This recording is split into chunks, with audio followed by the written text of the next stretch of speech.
A federal judge ruled to lift all restrictions on John Hinckley Jr., the man who tried to assassinate President Reagan. This morning, I'm joined by Tim McCarthy. He's the Secret Service agent who took a bullet while protecting Reagan during that assassination attempt 40 years ago. Thank you so much for being with us this morning, Tim. I really appreciate it. And obviously, the entire country appreciates the work that you did then and for your entire life. What was your reaction when you heard that Hinckley has been granted his complete release as of this coming June? Well, I was slightly surprised and a bit disappointed that the Department of Justice didn't consult with, didn't, I shouldn't say consult, but at least didn't advise me of what, that they weren't going to object to it. So forgive me if I don't have a lot of good Christian thoughts about someone who shot me and almost made my wife a widow and my three children fatherless. But at the same time, I don't seek revenge either. And as a Christian, this is behind me. But let's keep in mind the context of this. This was a mass shooting by law enforcement definition. One man was killed. Jim Brady was murdered. Affected from the time he was shot, his family was ruined. I mean, his recovery, there never was much recovery from his. Tom Delahanty shot in the back of the neck, and his career was destroyed after that. But most importantly, and the most important context is that it's the President of the United States. And when a president is elected, he should only be removed from the removed from the office at the ballot box or impeachment. And President Reagan, like most presidents, was very consequential in the things he did and the agenda he had and what he did during his 8 years. And that would have changed. Now, some people may have preferred it did, but that's not the point. When a president is elected, he should serve out his term. So, we've released Sarah Jane Moore. We've released Squeaky Fromm. Sirhan Sirhan sounds as if he may be released over the objections of many of the Kennedy family. And I hope we don't minimize the role of the President of the United States, the leader of the free world, that it's not an easy target, but holding people accountable.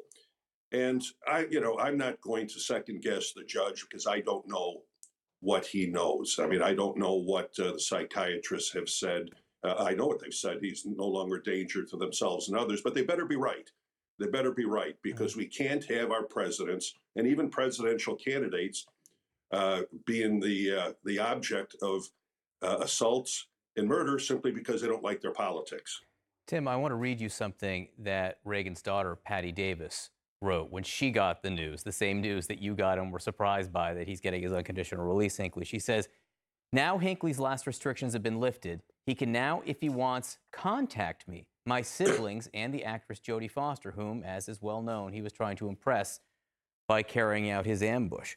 One of the restrictions that goes away is, he could knock on your door." How do you feel about Well,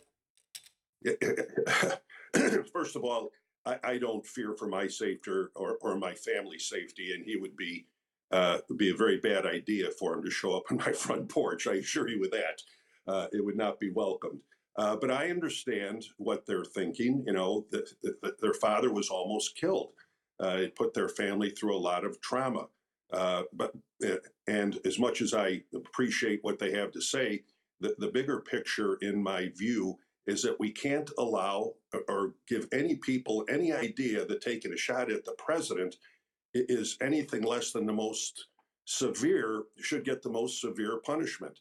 Not necessarily just because they're no longer a danger to themselves or others, but can we take that risk constantly? Look how many presidents we've had attempted assassinations on or assassinations. Can we continue to take that risk and send a message that maybe okay, you can do it, and maybe you do 25 or 30 years and you're out.